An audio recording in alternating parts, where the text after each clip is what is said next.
It meant a lot. Look, ultimately it's another 3 points. There's no doubt, look, 3 points against Police are worth the same as 3 points against, a team at the bottom of the league. But I think the difference for today's game was it was a really tough football match. Police are a really good football team. And so to take points, any points off them, is always going to be incredibly difficult. It's not like they played badly and we won the game. I think both teams played a really good game of football. They caused us problems. We were really disappointed with the goal we conceded because in essence it's a typical Police goal. It's something we were preparing for and we just didn't quite get it right.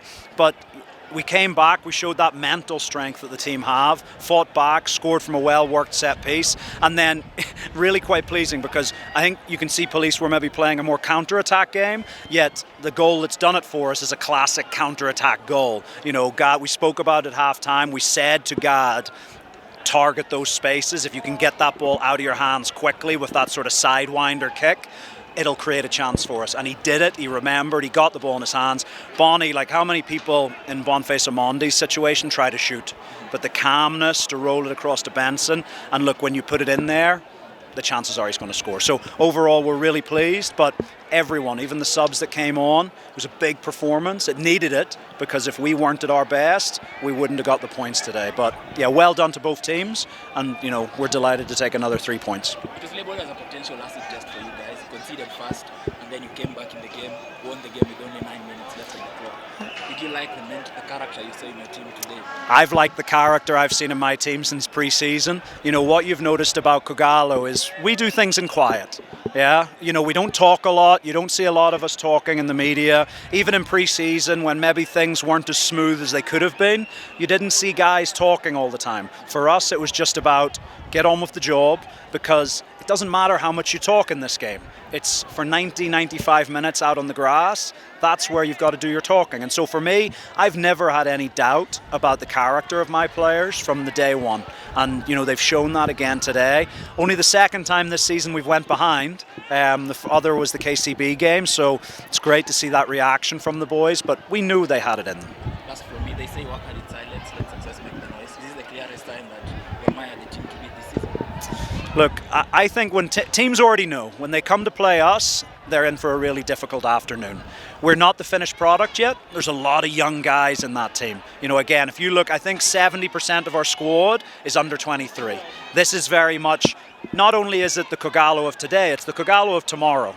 I think a lot of our rivals at the top are more mature and they've more experience. And look, you saw that today. Police, they've got a lot of very experienced players who we know very well, and at times they were on top of the game using that experience. But for us, we're going to work. We've got guys who will never stop running, and we've got another, what's that now, game 16? We've got another 21 games, and that's 21 games of hard graft, but we know we've got it in us.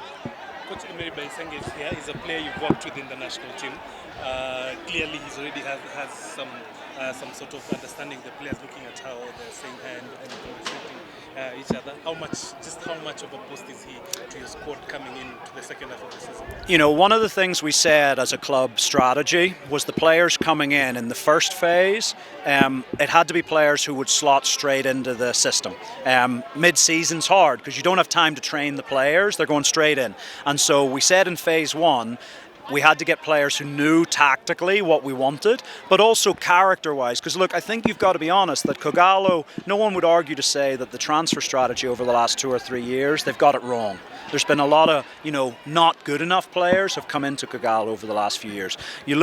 You said Emery, over 60 caps for the Rwanda national team. I know his character inside of out. I've worked with him a couple of times. I know the quality he brings. But also Patrick Kadu, again, 25, 30 caps for the national team. These are not small players. Gor Mahia should not sign small players. The types of players we will sign whilst I'm here are either those top quality players with huge experience, or they'll be the next generation of hot talent. Because you look at some of the young guys we're bringing in, Sylvester Owino, Enoch Wanyama. These are the next generation of the Harambee Stars. So it's all quality. But look, at the moment, they're substitutes for us because this team is winning, and whilst this team's winning, we're not going to be changing it. Those guys have to give us a reason to change it. Thank you very much, guys.